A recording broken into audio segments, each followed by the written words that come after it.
very dreadfully nervous I have been and am. But why will you say that I am mad? The disease have sharpened my senses, not destroyed them, not dulled them. Above all was the sense of hearing acute. I heard all things in the heaven and in the earth. I heard many things in hell. How then am I mad? Hearken! And observe how healthily, how calmly I can tell you the whole story. It is impossible to say how the idea entered my brain. But once conceived, it haunted me day and night. Object there was none. Passion there was none. I loved the old man. He had never wronged me. He had never given me insult. For his gold I had no desire. I think it was his eye. Yes, it was this. He had the eye of a vulture, a pale blue eye with a film over. Whenever it fell upon me, my blood ran cold. And so by degrees, very gradually, I made up my mind to take the life of the old man, and thus rid myself of the eye forever. This is the point. You fancy me mad. Madmen know nothing, but you should have seen me. You should have seen how wisely I proceeded, with what caution, with what foresight, with what dissimulation. I went to work. I was never kinder to the old man than during the whole week before I killed him. And every night, about midnight, I turned the latch on his door and opened it, oh so gently. And then, when it had made a opening sufficient for my head, I put in a dark lantern, all closed so that no light shone out. And then I thrust in my head. Oh, you would have laughed to see how cunningly I thrust it in. I moved it slowly, very, very slowly, so that I might not disturb the old man's sleep. It took me an hour to place my whole head within the opening, so far that I could see him as he lay upon his bed. Ha! Would a madman have been so wise as this? I undid the lantern cautiously. Oh, so cautiously, for the hinges creaked. Every morning, when the day broke, I went boldly into the chamber and spoke courageously to him, calling him by name. Upon the 8th night, I was more than usually cautious in opening the door. A watch's minute hand moves more quickly than did mine. Never before that night had I felt the intent of my own power, of my sagacity. I could scarcely contain my feelings of triumph to think that there I was, opening the door little by little, and he not even to dream of my secret deeds or thoughts. I fairly chuckled at the idea, and perhaps he heard me, for he moved on the bed suddenly. Now you may think that I drew back, but no, his room was as black as pitch with a thick darkness, and so I knew that he could not see the opening of the door, and I kept pushing it on steadily. Steadily I had my head in, and was about to open the lantern, when my thumb slipped upon the tin fastening. The old man sprang up in the bed, crying out, "Who's there?" I kept quiet and still, and said nothing for a whole hour.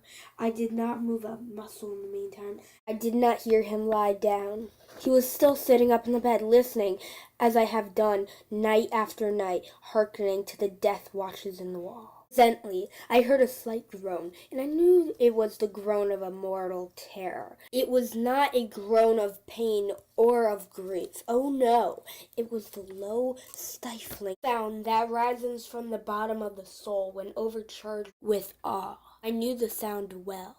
Knew what the old man felt, and pitied him, although I chuckled at the heart. I knew that he had been lying awake ever since the first slight noise when he had turned in the bed.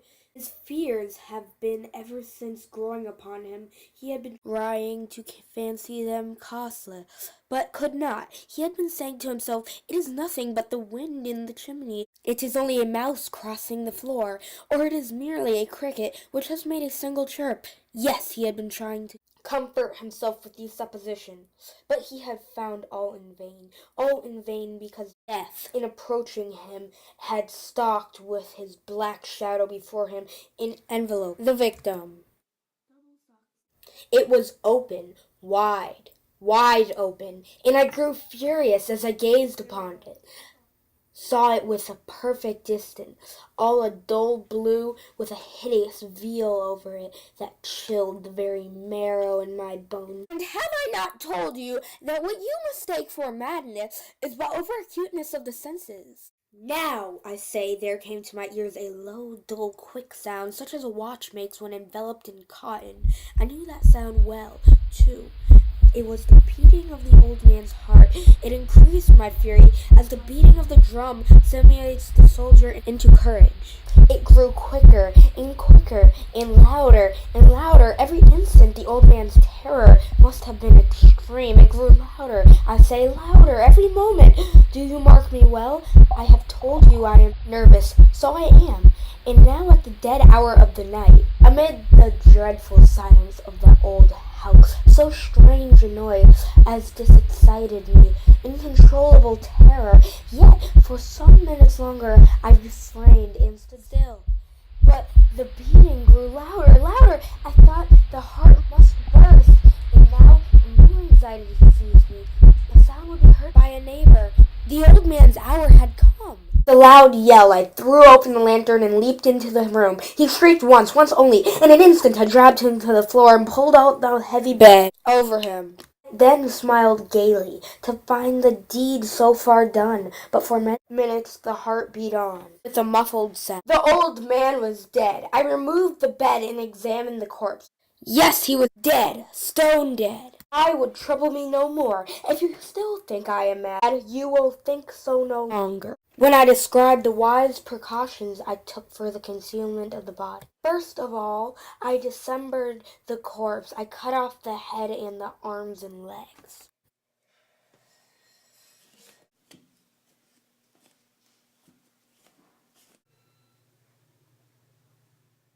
I then took up 3 planks from the flooring of the chamber and deposited all between the scandalings.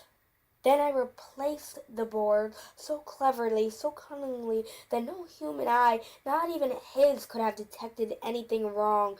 There was nothing to wash out, no stain of any kind, no blood spot whatever. I had been too wary for that.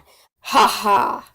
When I had made an end of these labors, it was 4 o'clock, still dark as midnight. As the bell sounded the hour, there came a knocking at the street door. I went down to open it with a light heart.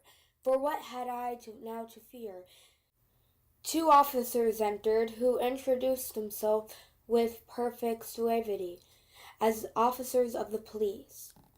A shriek had been heard by a neighbor during the night. Suspicion of foul play had been aroused, and information had been lodged at the police officers, and they had been deputed to search the premises. I smiled, for what had I to fear? I bade the gentleman welcome.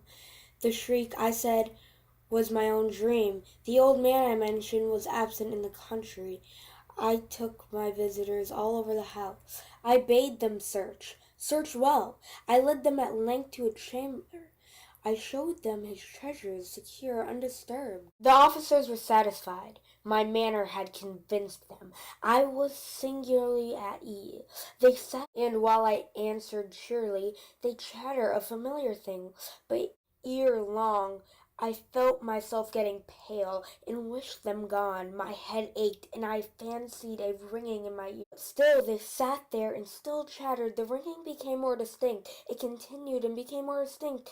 I talked more freely to get rid of the feeling, but it continued and gained definition until at length I found that the noise was not within my ears. No doubt I grew very pale, but I talked more fluently and with a heightened voice. The sound increased, and what could I do? It was a low, dull, quick sound, much as sound as a watch makes when enveloped in cotton. I gasped for breath, and yet the officers heard it not. I talked more quickly, but the noise steadily increased. I arose and argued about trifles in a high key and with violent gesticulation, but the noise steadily increased. Why would they not be gone? I paced the floor to and fro with heavy strides, but the noise steadily increased. Oh God, what could I do?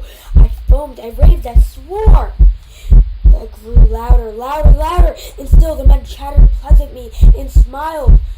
Was it possible they heard not? Almighty God, no, they heard, they suspected, they knew. They were making making a mockery of my horror. This I thought, and this I think, but anything was better than this agony. Anything was more tolerable than this desperation.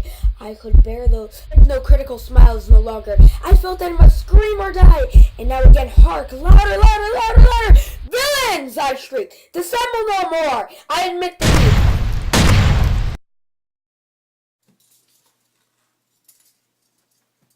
Tear up the planks. Here, here. It is the beating of the hideous heart.